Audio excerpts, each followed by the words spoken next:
of Sri Lanka to inculcate professional ethics. So quite an interesting gig, really. So, Yeah. yeah, so very, very different. So, but it's lovely people, all in beautiful saris and lots of flowers around. It's just not like this back home.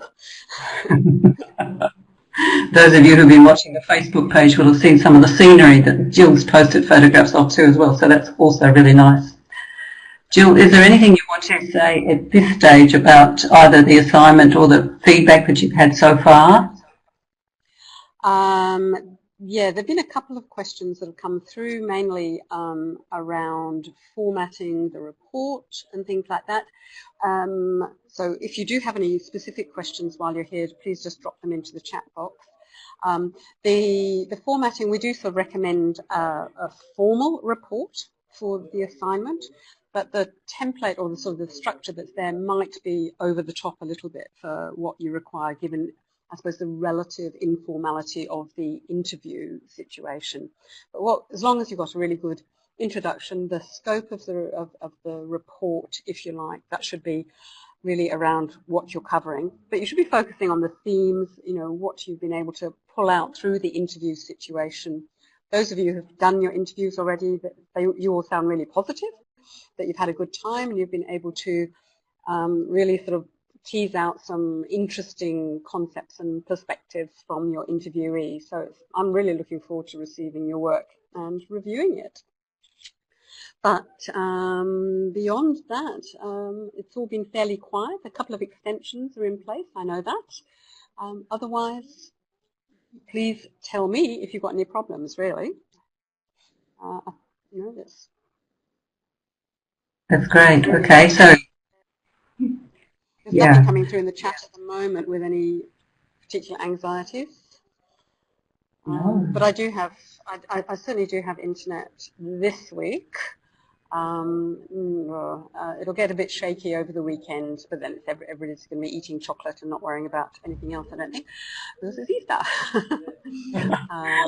Except in Sri Lanka, they don't do very much. There are some Christian people here, so there's a little bit of Easter, but it's not. I haven't seen an Easter egg anywhere. It's not going to be a season for that kind of thing. All right. So if people email you directly with any inquiries, you'll be able to respond if it's this week. Is that what you're saying? Yes. If you do have any queries, yes, I'm going to be sort of fairly remote again, I think, but you never know. The hotel still might have internet access. But if you've got any queries, please shoot them through before Friday, if at all possible. Otherwise, I'm back in the country on Thursday morning next week, so I'll be back in Colombo for a night. So I'll pick up and do it as much possible. There is a query there at the moment from Stephen regarding the hashtag. Yes. So those of you who would like to sort of get tweeting about things, there's Stephen has said he's been using #HLE 2016, which is good. So all those people in the Twitter sphere. Yes, Stephen is. Good. Yes. That's great, Jill. So, thank you. All right. I'm not really sort of quite on top of assignment 2 for everybody. I know you're all busy with assignment 1 at the moment. So you've got the break, I think, this coming week, but we can certainly discuss it in more detail in week 5. It's probably the best way to go for that one, if that's not too late. I don't think it is. No, week 5 will be August the 6th. I'm sorry, April the 6th. And yes, you're right, we do have a break after this week, so we'll be able to catch our breaths a bit.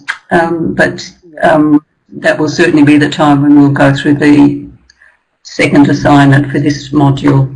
That's great, yes. Okay, we'll earmark that. So that's only due on the 17th of April officially, so that gives us still quite a bit of time. But again, please just send through any queries that you're doing. We'll post them to the Facebook page, and then we can sort of cover it that way as well. Good. Okay then. Well, I might leave you as I'm about to be back on shift this end again. So after a lovely curry lunch, must say, very good food here. So I'll love you and leave you. Hope it goes really well and that Cheryl covers all the stuff that she needs to cover. And I look forward to be back properly with you for week 5. Good one. That's great, Jill. Thanks a lot. Okay, thank you. Okay, Cool. Bye everybody. Bye. Okay. If there's no further discussion about Jill or other places, maybe we can go to Cheryl now. Cheryl, I think this week you're going to be talking more about the techniques of searching, so can I hand over to you and let you take the pointer and move us through that, please? Certainly, Cecily. Thanks for that. Okay, good evening, everyone, and welcome to this session. I think some of you may have a background in health libraries, and so some of this may be a little bit old news, but I'm also assuming we've got people for whom some of this will be very new. So we'll move on through. The first point, of course, with any search service that you provide for clients, and this is not unique, obviously, to health libraries, but it is very important to define the search request. People are not always very specific when they ask questions. They are thinking of one thing and they don't sort of phrase it very well sometimes. So it is important to get them to give you quite a lot of detail on the purpose of the search, the details of it, the scope, any limits they want applied, the urgency, and what they want in terms of being given results. Do they want it, the results in an EndNote library or a Word document? What are they expecting there? And in the process of doing a search, you can, of course, make use of the work done by other librarian experts in developing search filters and pre-structured queries. We'll talk a bit more about that later on. This is a form that we use for our clients to fill out, and it's pretty typical. I've seen quite a lot of these on different library websites, health library websites, and they tend to all ask for the same sort of thing. They asked, what's the purpose of your search? Is it for patient care? Is it for research? Are you looking to get published? Sometimes it's multiples of those are possible, of course. And then the detail, and particularly as you see, ask for a natural language description of what they want and not just a string of keywords, because string of keywords often doesn't tell you the relationship between those words and what it is they're actually expecting. And then some of the limit type features that they may want to limit by year, how many years you search, how many references they're looking for, whether it needs to be restricted by any of those sorts of categories, and in particular date required, and never give them a field in which they can write ASAP, obviously, because that just, their ASAP may not be your definition of that. So I thought, even though I'm sure that's not news to anyone who's qualified as a librarian, I think it's worth reiterating the same sorts of issues apply within health in clarifying those sorts of issues. The second point is to choose your search tool. Once you've got your topic and you're fairly much ready to get into it. Obviously, you've got databases at your disposal. You've got discovery search engines, general web search engines, or search apps. So lots of options for what you can do. Yeah, Cecily's saying normal time frame being 10 days, but that, to most clinicians I know, normal tends to mean this week at the very latest. And the advantage of, obviously, of searching in a database is that data is structured into fields. So a database like Medline or what's used in PubMed has all of the data defined into fields. So the author, the title, the source, the year, the page number, the institutional affiliation, the DOI, all of those are different fields in which the data has been put, and it means having data into fields means you can have some very precise searching. So if you've got a fragment of a reference, you're able to search even for things such as page numbers. So it gives you quite a lot of richness in terms of the elements that you can search against. So you can search for Professor Brown as opposed to the colour brown, because you're looking in a title field or a subject field versus an author field. And databases, of course, also use thesauri, and therefore they also increase precision with the search. They overcome terminology variation and so on. And further advantages of using a search in a database is that you know the sources that you're searching, and if you're searching in a quality database, you also know that those sources that you're searching have been peer reviewed. And the databases such as Medline will give you a list of serials that have been indexed for online users. So you know exactly which titles are being covered when you're searching. The same applies for the other databases as well. You can also use, if you've set up your database, to be able to link out to the full text of your subscribed resources. That's another big advantage when you're doing a search. And then in terms of your options, there's lots of options. The big ones are PubMed, and there are 2 links I've put onto that slide. One is to PubMed if you just went to it directly, and the other is PubMed if you went to it using the QUT link. And the advantage, and I'm going to come back to that later, but the advantage of using the QUT link is that they've activated the National Library of Medicine's outside tool. So they embed within the results returned a get it or a find it button, so you can click out through the Open URL Resolver and hook up to the full text. Embase is another major database I think I mentioned last week, that to be comprehensive in doing a search for systematic review purposes, they're the two databases at a minimum that you would include for a general medical topic, and then some of the other databases, PsycInfo and CINAHL, depending on the topic you're searching, would also be essential for some topics. So Embase, the QUT access actually goes via Embase itself, the home brand interface to Embase. Embase is also available. Some of you may have access to it via Ovid or via EBSCO, but the QUT access goes via Embase itself. And PsycInfo, the QUT access goes via EBSCO, and again, you can get into that if you've got access through your library via Ovid. CINAHL, you can only go in via EBSCO because they now own CINAHL, so that's the only access anyone can buy it by. And of course, Web of Science. The major difference with Web of Science is that because it's searching across multiple databases, it's essentially free text searching. It's not going to make use of the thesaurus that belongs to each of the databases unless you went in and actually searched each of the databases as an individual resource. Discovery search engines we also mentioned a little bit last week. That's the general search box that you see on the QUT library site, and they're searching across a mix of selected targets. So they'll search book sites, e-book sites, catalogue sites for print books, journals, other databases, whatever they've been pointed to and configured to be able to search, they'll search across them.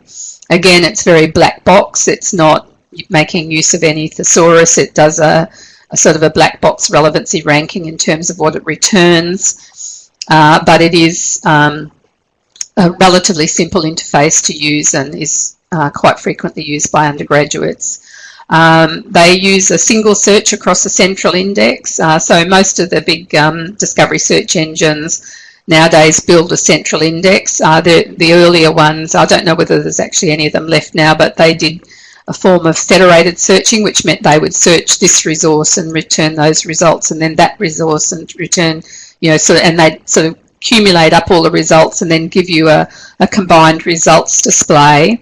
But it was much slower than something like Primo or Summon, where they are actually making use of a big central index to pull the results from.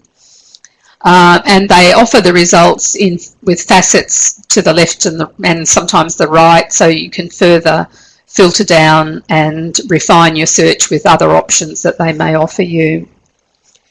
So this is the QUT one that I had a go at using just by putting in a very simple search on sepsis. And this is the sort of results you get, and you can see the refine options on the left. You can see they've incorporated some sort of definitional aspects on the right-hand side that they've pulled from Encyclopedia Britannica, and then they've got related topics. So, and of course relevancy ranked, so something from 2007 has popped up to the top of the pops. And as I said, very much black box. You know, why did that one jump to the top? It may have been because it's been cited by 54 other people. This is sort of a little bit the problem that librarians tend to have with these discovery engines. You don't quite know why certain things have popped to the top, but that's what happens. That's what you get. Tonight we're really going to be focusing more on searching PubMed, which is obviously the major database in medicine. Looks like someone, do you also get Wikipedia in? Oh yeah, okay. I see. Yeah, it is someone getting I don't know whether I've only tried it with this one search, because I personally don't really like discovery searching all that much. I think it's very much a thing for undergrads. Okay, I can see Kate typing something.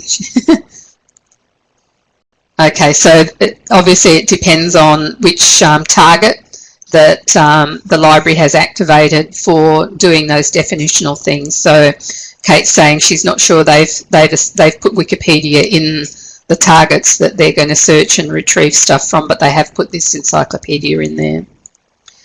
Okay.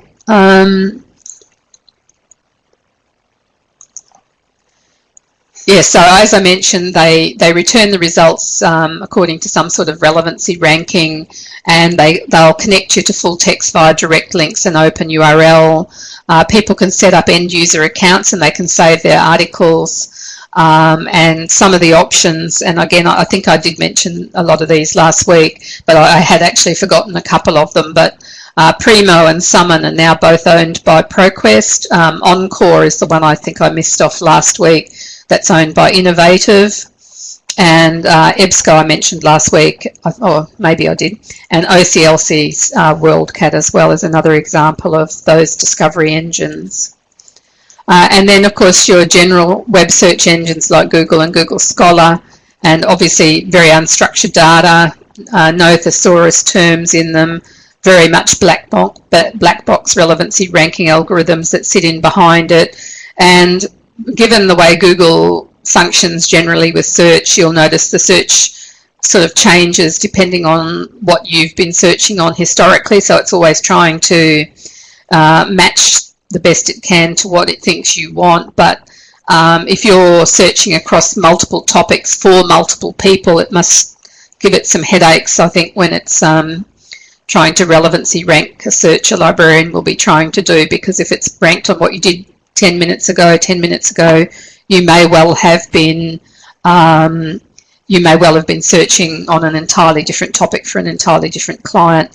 Black box, I mean, none of us really understand what the ranking algorithm is that is applied by Google or Google Scholar. Sometimes it's numbers of times particular words gets mentioned in whether they've got the full text of the thing. So sometimes if they've indexed the full text of some articles, that may throw them a bit higher.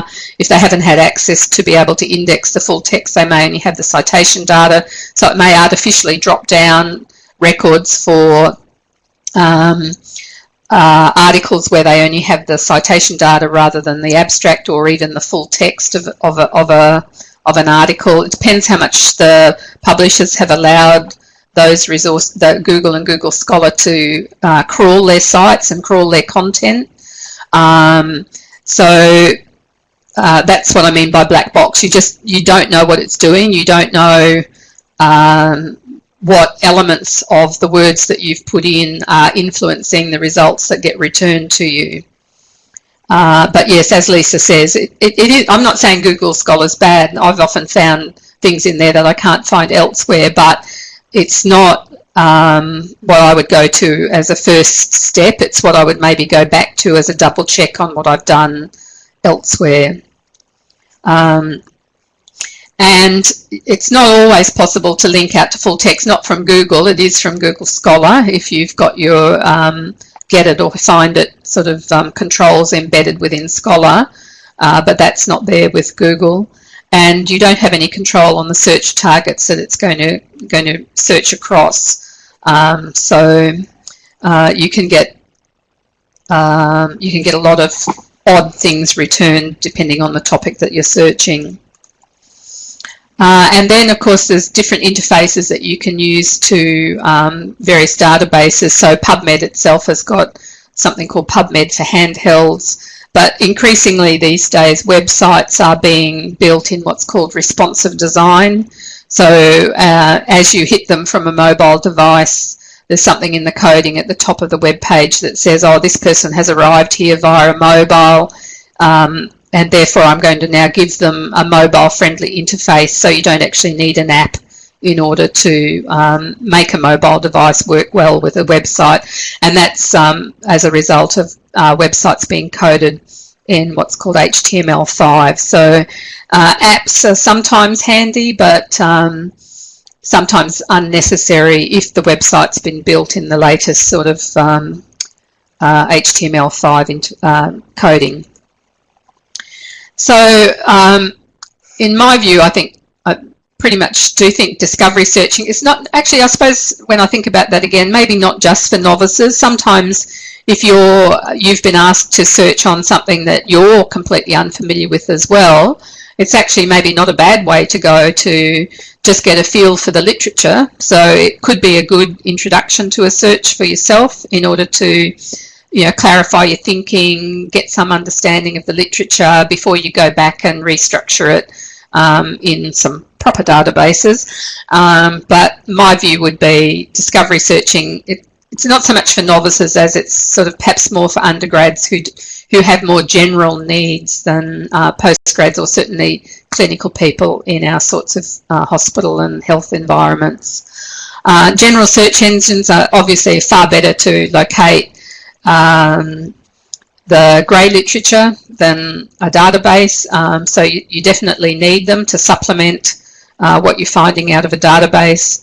And the other thing that influences what people do is their level of experience with the search tools, whether they're finding them easy to use, if they've had a great deal of depth in that experience, and just their general comfort in being able to get what they want out of the databases. But we do have to always remember, in fact there was a very recent article that I think sent through to Cecily, and I think she's put it up in your reading list, but there's a very good article on searching PubMed for a broad subject area.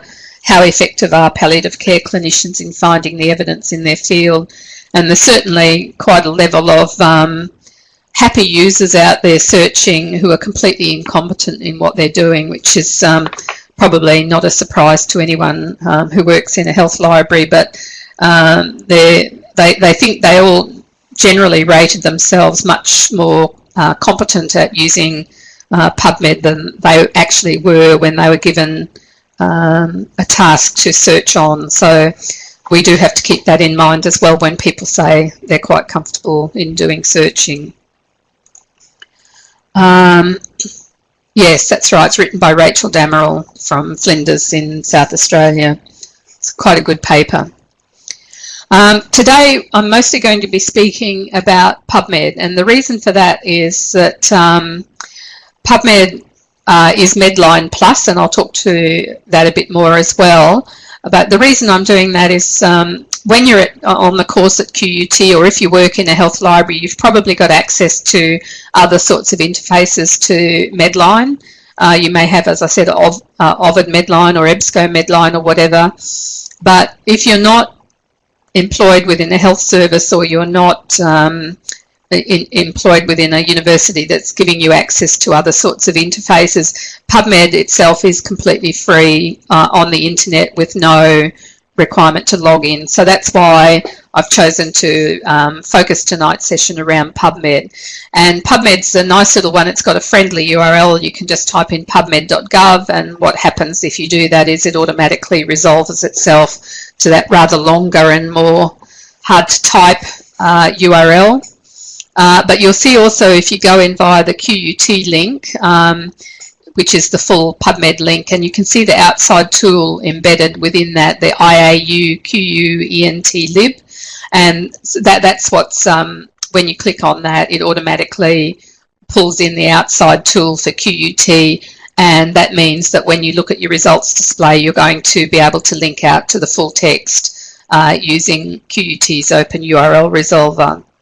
And that link to that PubMed is linked to on the front of the library site. So there's a link to the A to Z of all resources on the front of the library site if you'd like to have a look at that later on. So as I said, PubMed is Medline Plus, and it's now up to over 25 million citations, and it's but it's Medline Plus because it's got other stuff in it that Medline itself doesn't have. It has a whole pile of in-process citations, so increasingly publishers submit their content to the database electronically, so they flow into the National Library of Medicine very rapidly and appear before any sort of indexing or whatever has happened to them. So they just flow in from publishers. So they've got in-process citations. Because they're coming in like that from publishers, and because Medline has a controlled list of serials index, which I mentioned a bit earlier, the list of serials that are indexed for Medline, so that are in scope for indexing. But you may well get some titles that are in scope fully. In other words, NLM will index every article in every issue.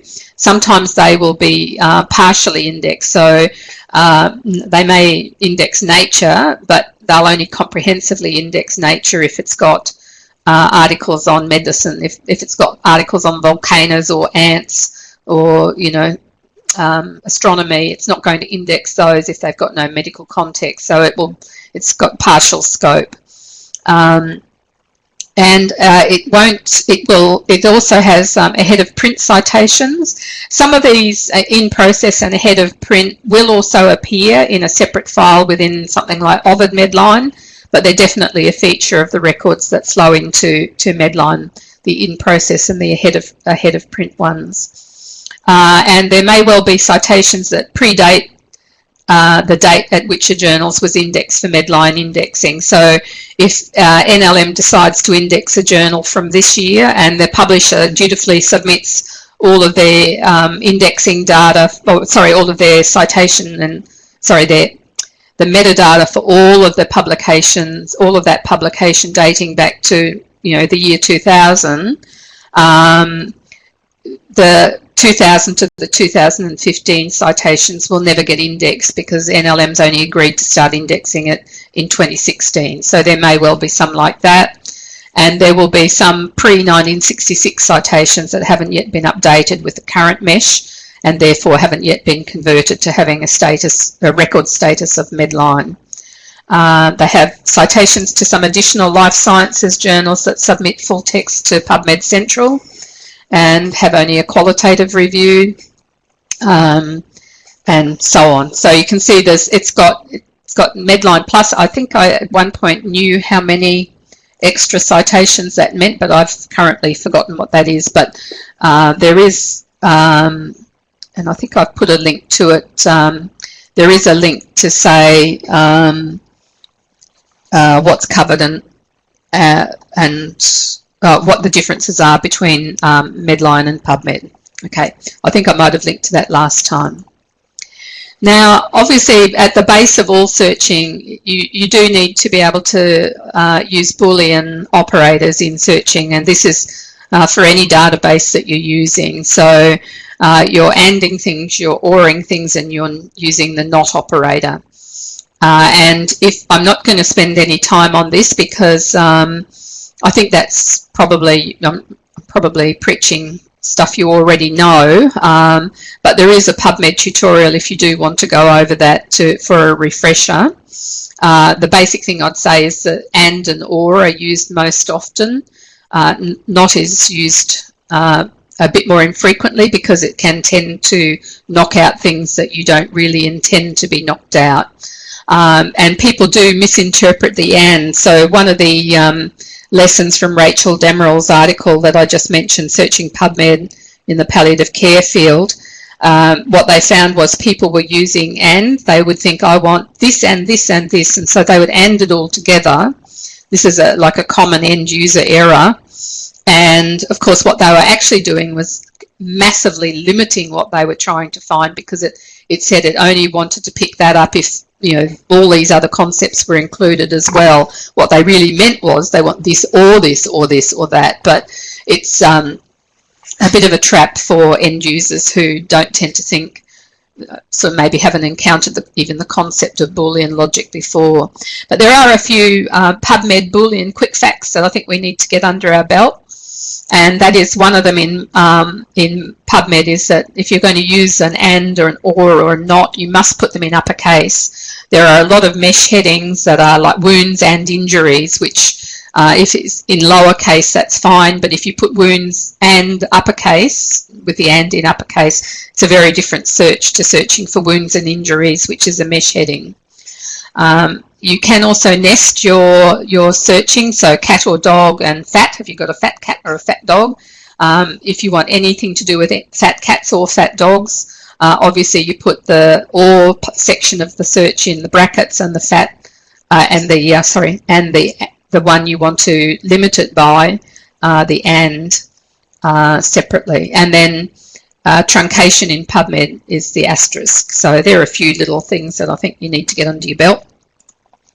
And obviously the thesaurus that's used for Medline is MESH, the medical subject headings. And there's a couple of links there if you want to have a look at MESH a bit more. The first link is to the MESH itself on the National Library of Medicine website, and the second one is to a fact sheet about MESH. Mtree, I was trying to, used to be able to look at Mtree itself, which is used by Embase, but I couldn't find it out there on the internet. It used to be out there, the full Mtree, and the only thing I could really find was a paper that compared Mtree and MESH, which was also quite interesting to read, because they obviously very much tout, because it's comes from Elsevier, the producers of Mtree, very much touting the benefits of Mtree over MESH, some of which are a little bit cute in the way in which they've described. Although I've given you that link, I think you need to be a little bit wary of advertising material from a publisher. And just to tell you one thing, where was it? Yes, things like the Mtree is larger. It's got over 71,000 preferred terms. MESH is smaller. It's only got 27,000 preferred terms. But that completely ignores the fact that MESH is supplemented by multiple other thesauri, pathology, diagnostic, all sorts of other thesauri that are part of what's called the Unified Medical Language Thesaurus System, UMLS, Unified Medical Language System. And MESH is, a lot of those terms are mapped back to MESH headings, so it's a little bit misleading to say that Mtree is better because it's got more terms, because I think the UMLS would actually probably have more than 71,000 all up. So, but you know, I guess they're doing marketing. And Lisa's saying the MESH browser is a great tool if you're looking for extra keywords, as it gives you the official MESH term, but all kinds of entry terms. Yep, that's very true, Lisa. Yep. But going to the MESH itself that way is only one way you can get to the MESH, and I'm going to talk about a different way to get there tonight. And then obviously the thesauri that are used by the other databases that I mentioned. I'm going to skip over that because I think that's pretty clear. Now the MESH is, other features of the MESH are that they're updated annually, and they have alphabetical terms, so it's an A to Z, obviously, thesaurus, but it will also show you the structure of the database according to those A, B, C, D, E sort of tree structures that are over there. So a term can appear in more than one category, so you can have I used to have a good example and I've temporarily forgotten it. Something like mental health, which can appear in the F category, but it can also appear in the G category as a phenomena and process. So some terms can appear in more than one category, and they're called tree structures because they go from these very general things like diseases, and then they have a tree structure that gets more and more specific the further you go in terms of, you know, cardiovascular diseases, down to heart failure, down, you know, it keeps going on and on, narrower and narrower. So they're called the trees, so you'll sometimes hear them described like that.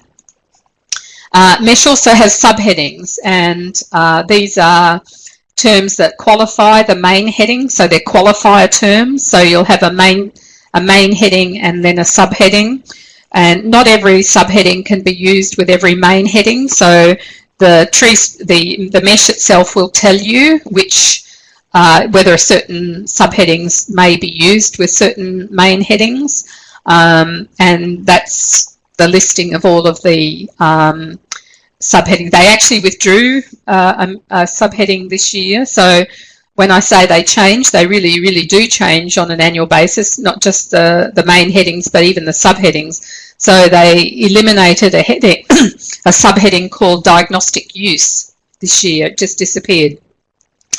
And in the same way that main headings tend to belong in a tree type structure, the qualifier terms or the subheadings also exist in hierarchies. And so, for instance, you can explode, for instance, a qualifier of diagnosis and automatically get pathology, radiography, radionuclide imaging and ultrasonography. So in the same way that headings have narrower terms, the qualifiers themselves also have narrower terms, and that has implications in searching as well, that we'll talk about a bit later on. Within the mesh, you also do need to watch out for the date a term became a mesh heading. There's no point trying to construct a search around a particular heading when you need to get the references back to 1990 if the term didn't become a mesh heading until the year 2000, because you're going to miss 10 years worth of records, and you have to adjust your search to account for that change in the mesh. So you not only have to find the mesh, you have to take note of the date that term was created. And because the mesh is in a hierarchical structure, headings and also, as I've just said, subheadings, they cluster into something called explodable terms. So if you're looking for, you know, what antibiotic's going to work for this infection in my patient, and you know there's hundreds and hundreds of antibiotics, so you don't want to type in hundreds and hundreds of terms.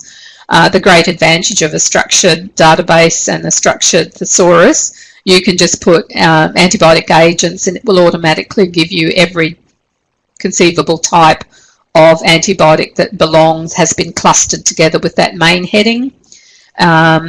And you can also limit when you search to what's called major mesh terms. So in other words, when an indexer indexes a citation, a journal article, they assign mesh terms to that article, and they assign some of the mesh terms to be called major mesh terms. In other words, they put a little asterisk next to that term, and that's an indication that that is the major point of the article. So they may index, you know, apply something like 10 or 12 subject headings to an article, but they may only put an asterisk and indicate that only 2 or 3 of them will be the major mesh terms. So that gives you a further way to refine your search if you're getting overwhelming amounts of retrieval when you search. So There's some of the features of the mesh. Now, as Lisa said, you can go onto a separate window or a separate tab on your browser and you can look in the mesh and go back into PubMed and search. But equally, you can change it within PubMed. You can change that drop-down arrow and drop down into the database mesh. In fact, you can change that drop-down arrow and drop down into quite a huge range of databases, but one of the databases it offers you access into is the mesh. So you don't even have to go out of PubMed in order to search the mesh. You can do it from within PubMed itself. And having searched for my term sepsis, it offers me 2 alternative terms. It tells me the year the term was introduced, and it gives me a little brief description of what they mean by that term. Excuse me, I'll just get a drink.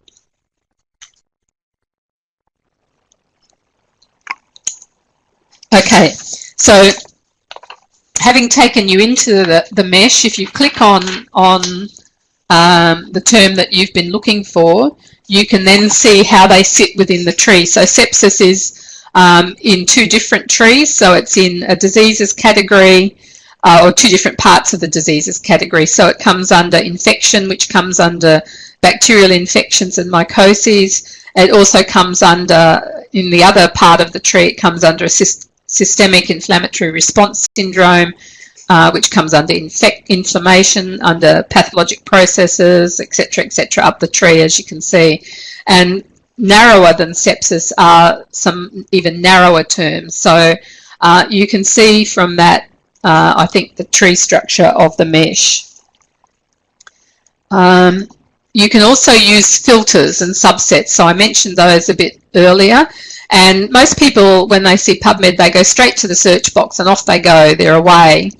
But if you look down at the PubMed tools, there's some very useful little things in that middle section of the page, clinical queries and topic-specific queries. And they're filters that are designed to help your search more specifically and improve the relevance of the retrieval that you get when you do a search. And we're going to come back to those a bit later, I think.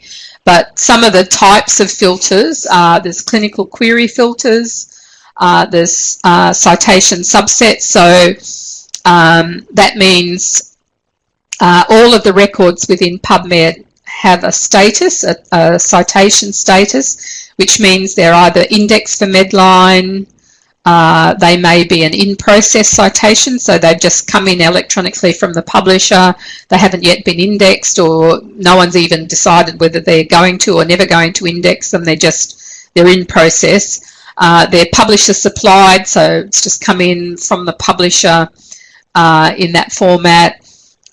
Sometimes they'll just have a status of PubMed, which means, okay, it's drifted into us, but it's not really something we care about. We're never going to index it. It's only ever going to get a status of being a PubMed record.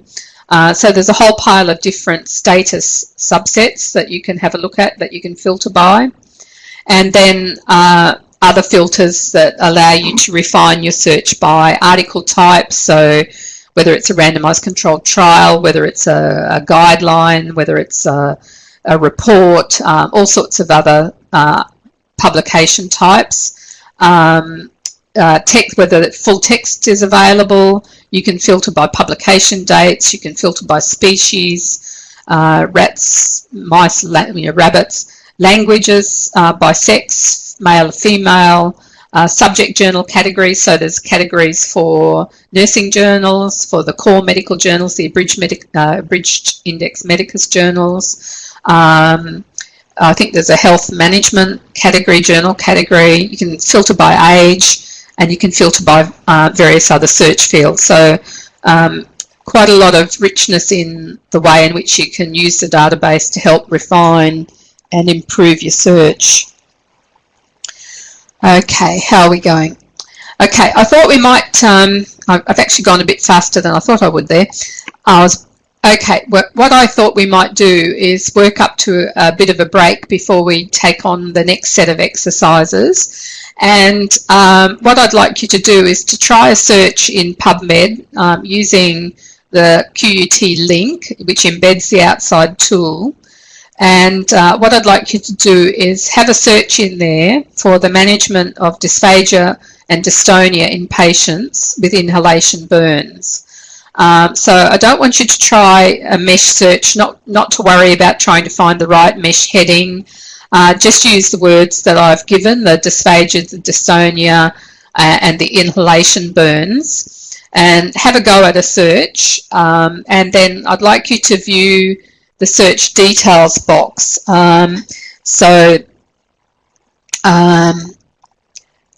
Oops, that's the debrief. I don't want you to see that yet.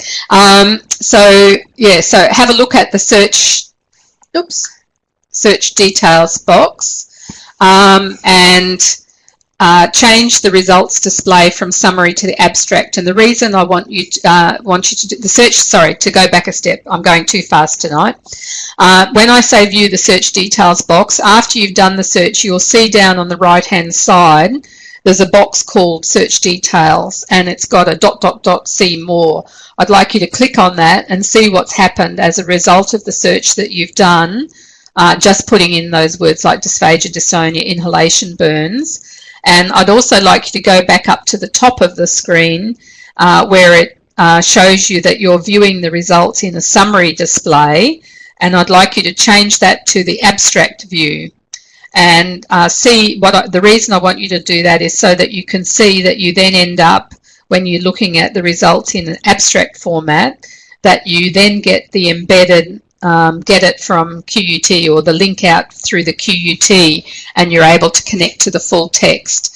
So if you'd like to do that, and we'll reconvene at 5 past the hour, and we'll take up, and then we'll have a bit of a debrief on that. Have I made that clear? Is it okay for everyone to go ahead with that? Not seeing anyone typing, so I guess people are happy. Okay, so Cecily is typing something. Okay, for you. Okay, so good. All right. Well, we'll take that break now, and we'll see you back here at 5 past the hour. Thanks, everyone.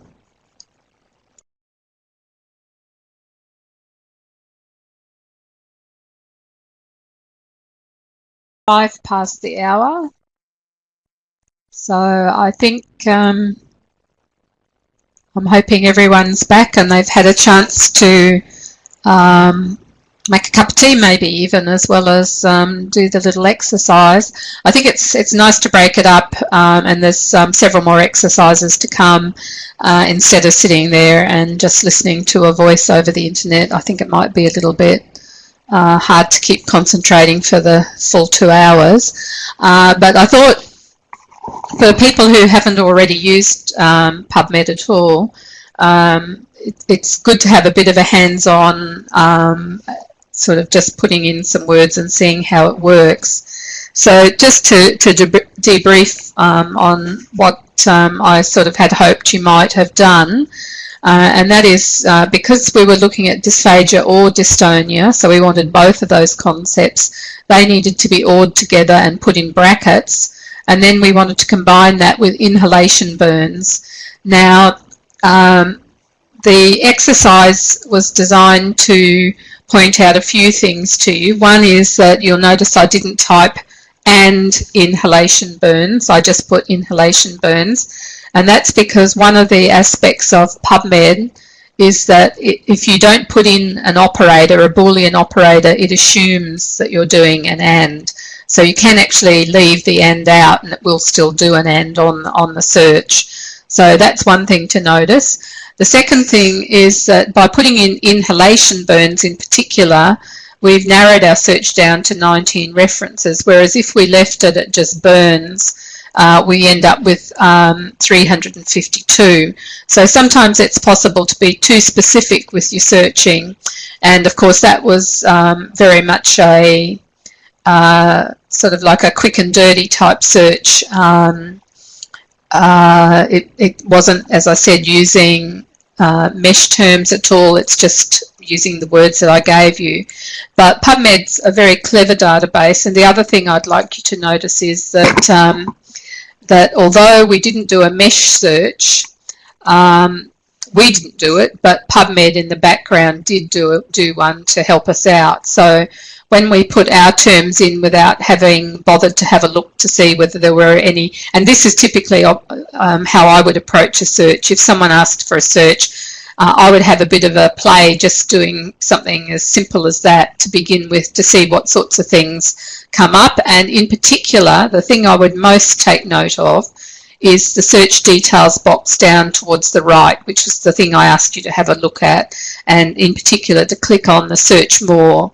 So when we look at search more, this is what it's done for the two searches. So the top one is when I put inhalation, just put burns in, and the bottom one is what happened when I told it to search inhalation burns. So you'll see that it's found the proper terms that apply for dysphagia and dysphonia. So it's put, dystonia.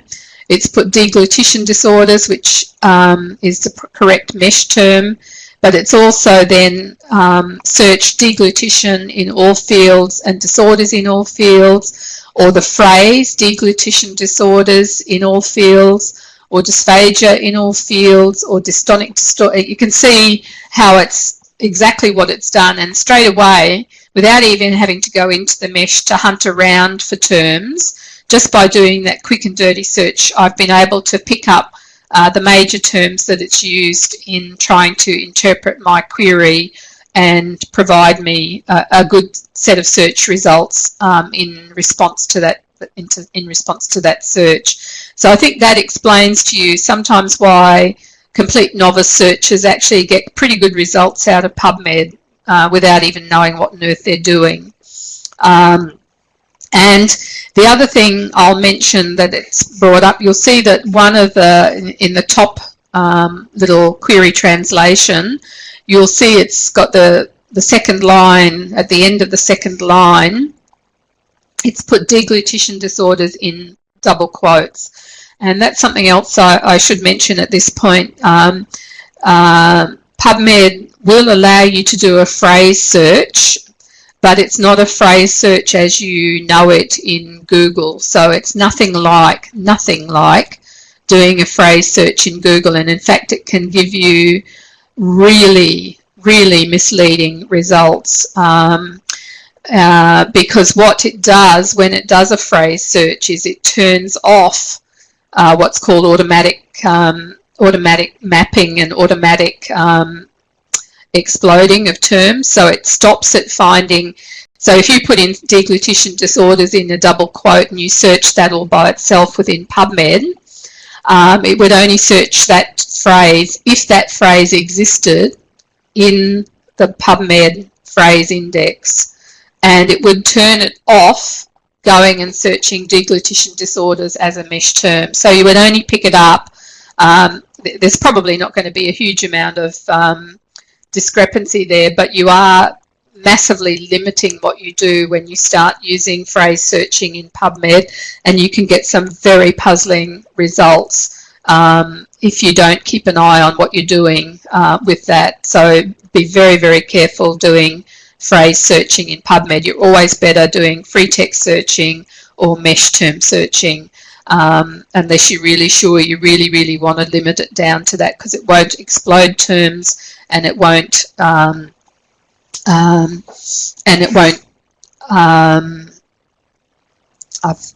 lost my train of thought. It is very difficult talking on the internet, isn't it? Only takes one little thing to throw you right off. But yeah, just basically just beware of trying to use PubMed as though it was Google, because it's not. It's just not. It's not Google. Okay. The other thing I wanted you to have a look at was the changing your results display from summary to abstract, and I've highlighted a couple of other things there as well. So you can see also you can send your results to something like EndNote up there. You can see also that all references in Medline have a thing called a PMID. That's a PubMed identifier, so that's a unique number for that citation. And you can actually, you'll notice that if you were to click on this particular reference, that PubMed identifier would become part of the URL, the unique URL for that particular citation. So that's a good thing to be conscious of when you're looking at it. And what you would have seen if you change your view to abstract is that you now get the QUT full text finder, so you can jump out to the full text if that was something that's a subscribed resource that you can't get. You know, it's going to be paywalled if you hit it cold, but if you jump out through the full text finder, it will hook you up to the full text if QUT's got a subscription to that journal. And you can also see that now that we're getting a citation status, so where it says PubMed as supplied by publisher, that's the status of the record at this point in time. So at this point in time, the record is, what they're saying is, we've just got it. It's just come in from the publisher. They've done absolutely nothing to it. It hasn't even moved to being in process. It's just, hey, this has been shunted through to us from the publisher. They haven't got through to look at it to say, is this something we're going to index? And if they do index it, that citation status will change and it will say PubMed index for Medline. Or it will just, if it's out of scope, it will just simply say PubMed. It's a PubMed record and that's as far as it goes. Oh, thanks, Cecily. It won't map to the preferred term. That's what I was trying to say. Thank you. Yes, if you use the double quotes, it won't map the term across to the proper mesh term.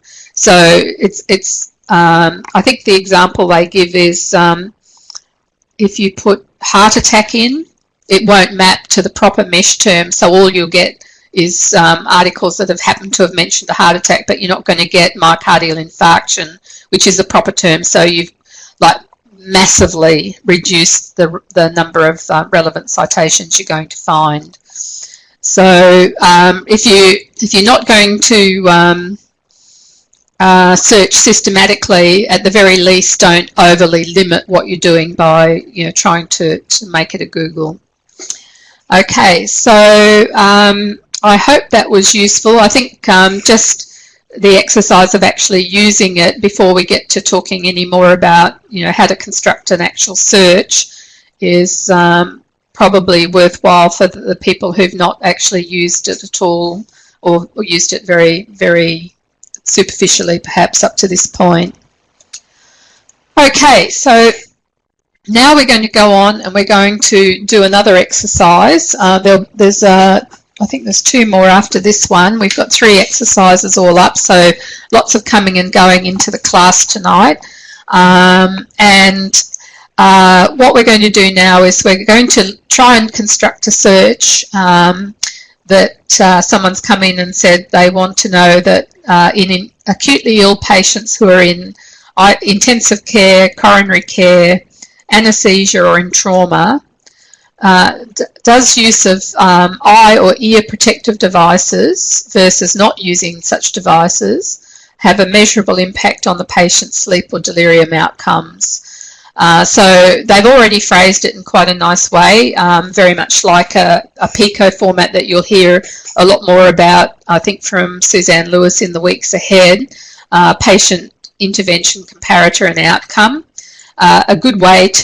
It's a good way for searching as well as for just understanding evidence-based practice in general, because the advantage in framing it this way in terms of searching is that it tends to clump all of your like terms together.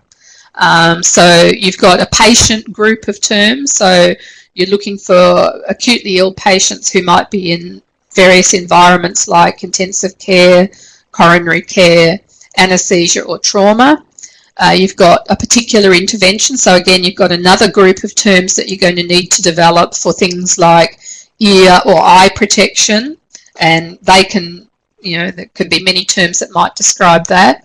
The comparator is just versus no protective devices, and the outcome that you're looking for the patient is has using those devices had a measurable effect on sleep or the delirium status of the patients. So as I said, it allows you to group the headings together, keep the logic of your search straight. You don't mix up terms from different categories and do an and when you're meant to do an or. I think I've covered all of that. So there's no specific terms in the comparator in this case. So we've really got 3 sets of terms for this question. So what you need to do in this is to change your search option as I showed you before. So you change from searching within PubMed to searching in the mesh. So you change the drop down from you're no longer in the PubMed database, you're going to jump down into the mesh database, and you're going to try to find likely subject headings for the patient, the intervention, and the outcome terms. And note down as many as you find, well actually 3 columns, that should have said, sorry, because there's no comparator in this case. And note down any questions that come to mind after as you've gone through that process, and whack them into the chat box. You don't need to wait till you get back to start typing away into that chat box, because there's quite a few in the room. So if you've got questions or comments you'd like to make, start whacking them into the chat as you go. But if you go off and begin that exercise now, we'll reconvene at 25 past the hour, and we'll go back over that exercise then. Okay, so yes, this is where I meant you change your option to the drop down there.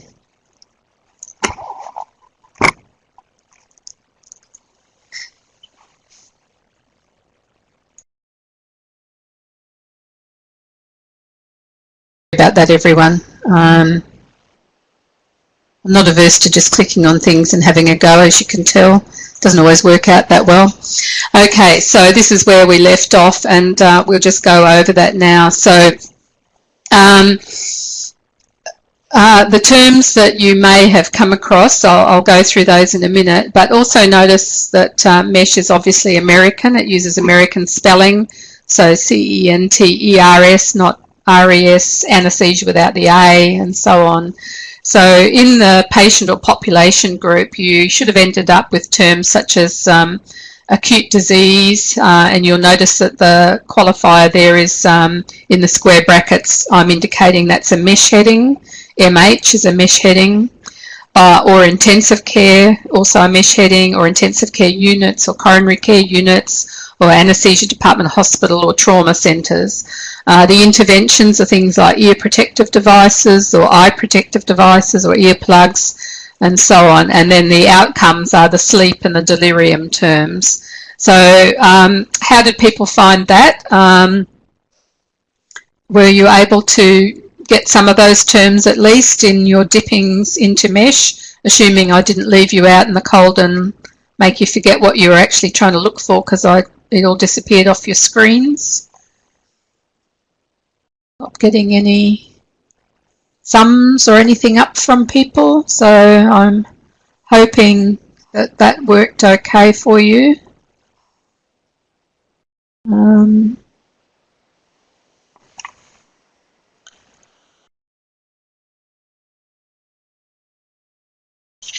Okay. Oh, sorry, yeah. Sorry, I turned you off. Okay. Yes, and Cecily found a heading also for emergency departments, which is also another term we could have added into our patient or population, into that setting sort of a term up there. Thank you, Cecily. Okay, sorry about that. To go over that again though, so you would combine that all together, you would nest together all of your acute, intensive care, coronary care, etc. terms, so you can see they're all nested together in parentheses in the brackets, which means they're all in true Boolean fashion. All of those OR terms will be ORed together, so we'll end up with one big set of terms that describe our patient or our population, our setting, and then we're going to have another set which is combined with an AND to narrow it back down for all of our sleep or delirium settings, so that's sleep or sleep disorders, or sleep stages, or delirium. So that's our second set we've combined together, and then that's ANDed again to our third set, which is the ear protective devices, all of the ears and the eye terms. So that's how you would nest together a great long string of terms that are searched using mesh terms for index. So that's when we're searching, as I say, for indexed references. But of course, I mentioned earlier that PubMed is more than just the indexed references. It's also got a lot of terms that have come in that haven't yet been indexed and may never be indexed. So generally, if you're doing a search, and some of these are very, very recent, so they may be in process, or they may be published early type articles, and you don't really want to miss giving those to your clients. So it's a good thing to search for them, but obviously if they're not indexed, you can't search for them using mesh terms because the mesh terms haven't yet been applied to them. So what you have to do then is perhaps do you have to do a secondary search, but this time searching for things that are only in the in-process citations or the publisher supplied citations. So you have this time free text searching for things like acute disease, and you'll notice again I haven't double quoted anything because I'm very conscious that double quoting is going to knock out some stuff that I don't want knocked out perhaps, because it may, even though we are only free text searching and we're not looking for it to map to a mesh heading in this case, even so if you double quote it, if that phrase is not in the phrase index, PubMed still won't find the reference even though it could be there. So again, don't use the double quotes, but you're putting all of your terms free texted in the same three groupings, the three sets of references, the disease, the patient or the population, the intervention, and the outcome. And this time you're going to narrow it back down to only those that are in the subsets, in the PubMed subsets called in process or publisher. So we're only looking for the unindexed literature. And then that gives us all the very current stuff. It gives us all the stuff that they just haven't got around to indexing yet, as well as, and generally that's a smaller set because it's 25 million citations in the database overall, but the number that are in process or publisher supplied is obviously going to be a much smaller number. So you combine your two sets together. You're going to pick up, when you start doing these unindexed citations, you obviously have to be aware that the retrieval is going to increase and the relevancy is likely to drop. And that's common for all sorts of searching. Everything's a balance between the number that you retrieve and the number that are relevant. And what you're hoping for is maximum relevance and maximum retrieval combined. You want to find everything that's relevant to find, and you want to minimize the amount of irrelevant stuff people have to look through. But it's always going to be a balance. The more precisely you search, the more you're likely to knock out references that are actually going to be of some use. So you've just got to always keep that in mind, that tension in searching. Okay. Right, I seem to be speeding through. I'm not sure what I'm doing here, whether I've sort of, I hope I haven't jumped over. Are there any points, I think I might ask at this point in particular, are there any things that people are finding difficult with PubMed or have found in the past difficult with PubMed, or things that have confused you? And I say that because when I teach PubMed to usually quite experienced health librarians, it normally takes a good 3 hours solid sort of going over details. I'm not going to be able to get that in a fairly, 2 hours over the internet. It's much more difficult in this sort of environment. And what I'll be saying to you at the end is that this is a beginning of a process, and that to become good at this, you've really got to do some additional study, and you've got to just get experience by doing searching yourself and taking as many opportunities as you can to have a go at it, because there's just no way to learn it without doing it, and no way to learn it without putting no way to do it well without putting a lot of time and effort into it. But I'll be giving you some tips on that towards the end. But I'm hoping for most people that most people are probably sort of a bit familiar with PubMed anyway. Cecily's saying that, am I saying that in-process citations won't be picked up? No, it's just that I don't want to pick up indexed citations because I should have already covered my index citations from the first strategy. So I'm not saying that, well, I am saying that, no, I didn't put that well at all. I am saying I want to limit my second set down the bottom of this page only to in process or publisher supplied. I don't want to get free text searching over everything when I've already done a mesh search, which should improve the relevance of what I've found. And I'm willing down at this level of free text searching to pick up some irrelevant stuff because I'm limiting it to a smaller group of in-process and publisher citations. So, you know, I'm trying to get the maximum relevance by using mesh terms above, but I don't want to miss anything that hasn't yet been indexed, so I'm just trying to pick those up as a secondary process down below. And I can see Cecily's typing something, so I'll just wait to see what she has to say. Is that typical for how people search?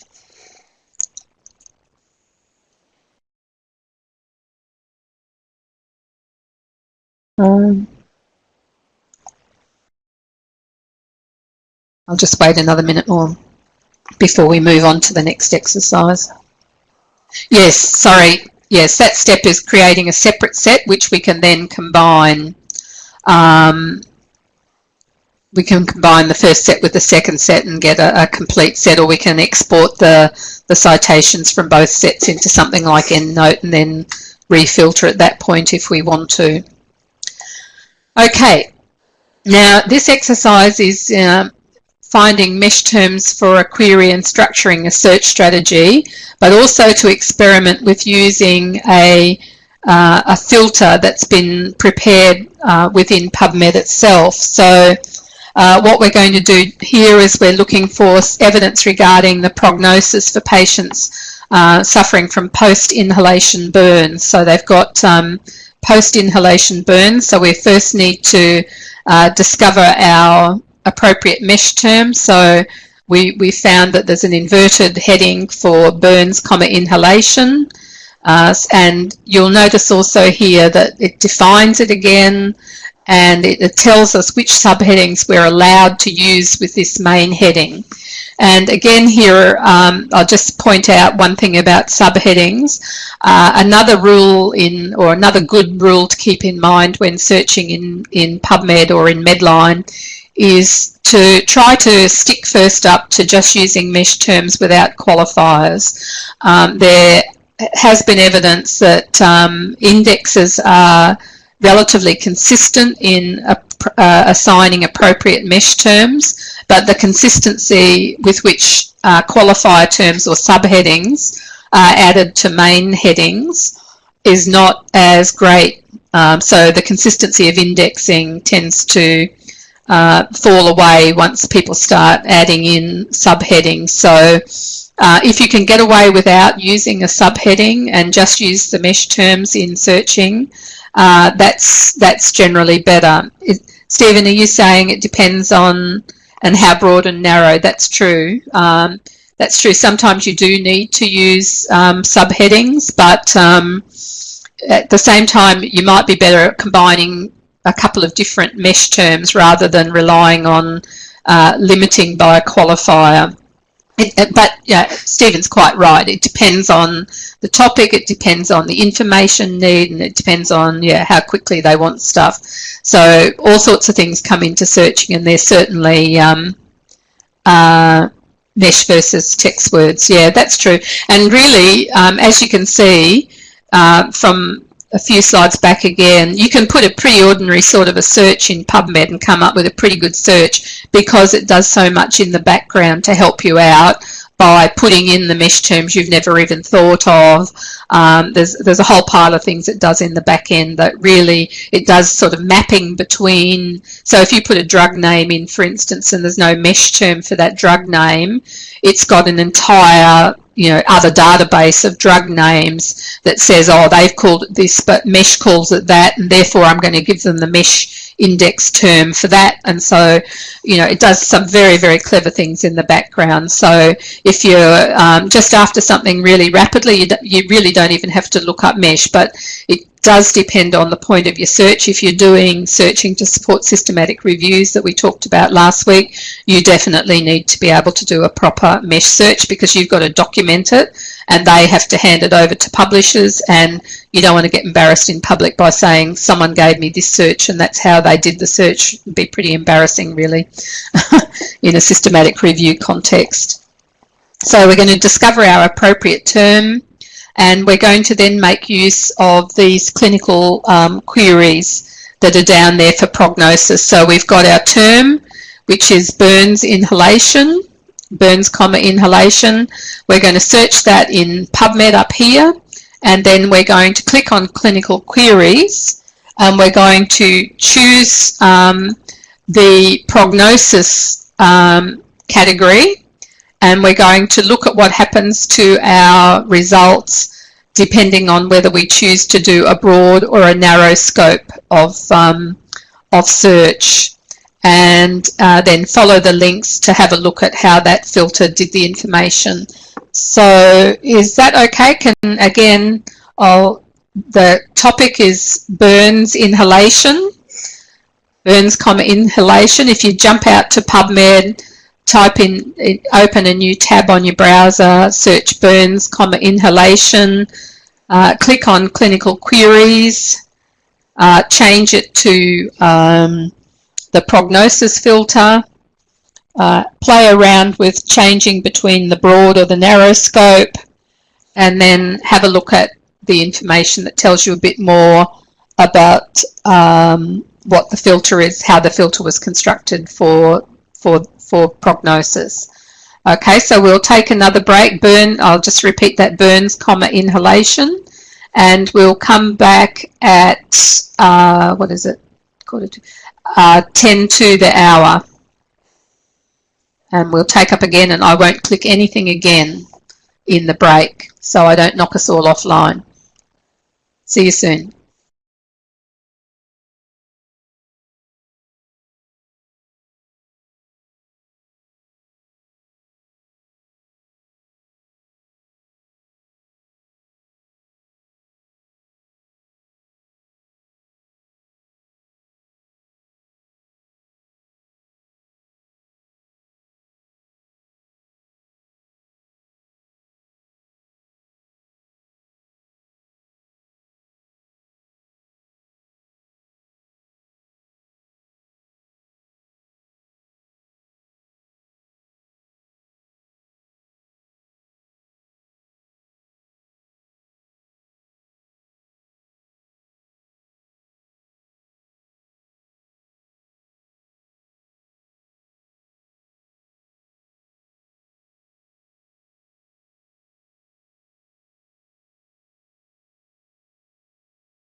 Okay, we're going to begin again now.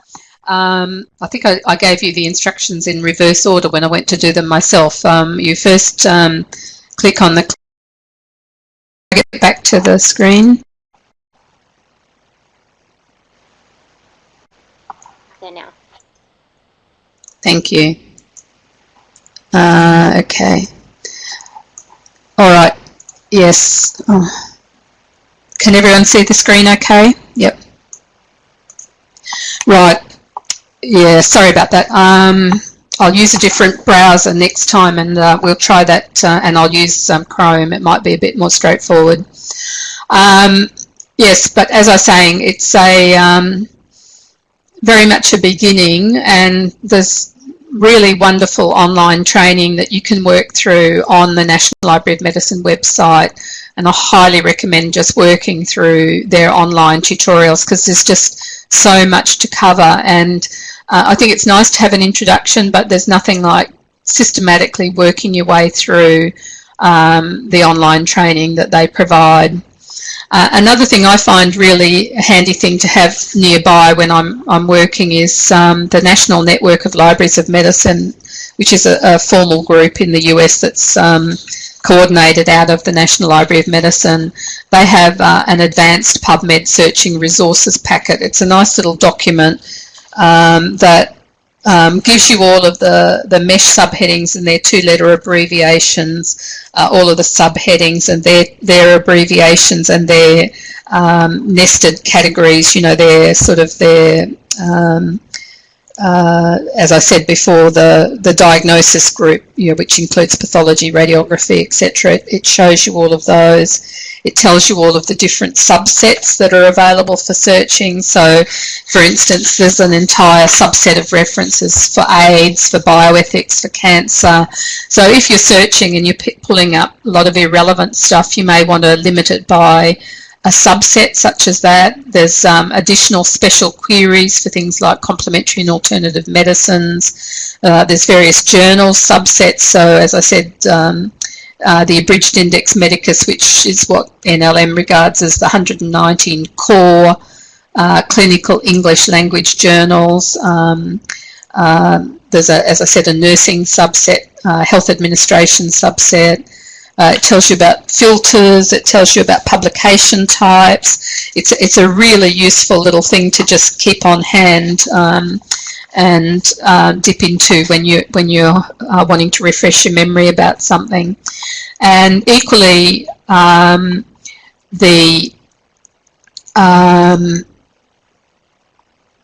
it's never the end. Even if if you think you've got a really good grip on things, there are still times when you think you're pretty good, and then you discover there's something called an expert searching e-list, and people post questions and you think, oh no, I didn't know that, or I should refresh myself on this. There are always things you can learn, and the other thing about the database is it changes annually. So the mesh headings change. The National Library of Medicine is always tinkering with the interface. They're always changing something. There's always things that you need to keep abreast of. It's not something you learn once and then you know it and that's it for all time. You really, it's lifelong learning, and you really have to keep on top of it by not just getting the basics under your belt, but extending your skills, making sure you stay up to date over time, joining in forums like expert searching to stretch yourself sometimes, to see the sorts of questions other searchers ask. There's a lot that can be learnt by pursuing that way of improving your skills over time. And a few final reflections on why that's important. As I mentioned, in particular, if you're searching to support systematic reviews, it's a completely different order of searching. You have to document your research strategy, every line of your search strategy, every combination that you do.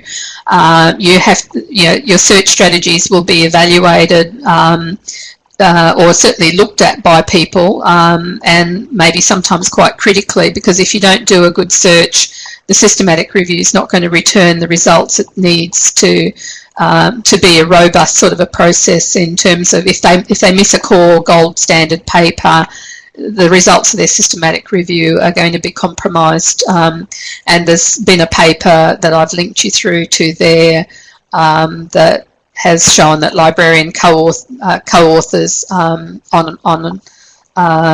in a research team correlates with a higher quality reported search strategy in general internal medicine systematic reviews. So if you're going to be doing searching to support that level of work, it's really important to not just be a good searcher, but to be an expert searcher and to be able to document and stand behind a search strategy that you hand over to someone who's going to then publish that and have your search strategy published as some of the associated documents that go with the final version of record that goes up on a journal site. So you know, it's you know, it's your name on the line, your name on the search strategy. Having said that, there's a really good paper from 2013, again from Flinders, by Ruth Sladak and colleagues, where they looked at search strategies submitted by librarians when they were looking for literature to do with Aboriginal and Torres Strait Islander health, and disturbingly found rather questionable. You know, again, we always, I guess, as librarians tend to talk about the happy but deluded searcher, end user searcher, who, you know, thinks they've done a great search but in fact have missed huge oceans of literature that's out there. But unfortunately this paper shows that librarians also have a rather inflated view of their own capacity to search well, and that's maybe not always justified. So that's a bit of a sort of a warning from the field there. If we're going to claim we're the expert searchers, we've got to be the expert searchers, and we've got to put the time in, and we've got to develop the skills. And sometimes that can be, you know, taught to you, but a lot of it, I find, you just have to put the time in yourself and, you know, make sure you've really got a good grasp of everything. And finally, the most recent paper that I think Cecily's also put a link up for you somewhere is that one I mentioned earlier on. You know, generally the end users really aren't very good at searching, and some of the point, there's a whole pile of points they made that I was going to go over, but I see we're over 6 o'clock now, so I won't go on. But I do recommend that paper to you. But it, you know, there were common things that searchers made mistakes in, and the most common was, you know, anding things together in a Boolean sense rather than oring them, not thinking broadly enough about their literature. They, you know, they want this, and so they use that term, but they don't think, well, you know, it could perhaps conceivably be called all of these other things as well if you're searching to pick up absolutely everything that's there. So lots of lessons to be learned from that paper as well about how our end users are searching and how we might help them better as well. So that, I think I better draw a line there, and we'll reconvene in a couple of weeks. So thank you for attending, and sorry I stuffed the technology up twice there. And I shall get my head around how to share my desktop in time for the next one, because I think it would be dip in and out, especially when you're trying to demonstrate something rather than just showing you a slide. Okay, see you in a couple of weeks. Thank you. Okay, thank you, Cheryl. Yeah, just a reminder that our next class won't be next Wednesday, but it'll be the following Wednesday. We've got a week's break now, and when we resume, daylight saving will have ceased in the eastern states, so there's just a bit of a reminder for people who are in Queensland and New South Wales and the ACT and Victoria that we'll all be back at a 6 o'clock start for that time, and the time won't have changed for people in it will have changed for people in South Australia, but not for those in the Northern Territory, so try and keep up with all of those changes. Okay. We put an exercise sheet also on Blackboard, so if you would like to work your way through some further exercises, Cheryl has prepared an additional 6 or 7 topics, and you can go through those if you go to the Blackboard site, you'll see that exercise sheet there now. It contains the exercises we've done tonight and also the ones which you can work on and come back to us next time. Okay. Thanks then. Good night all.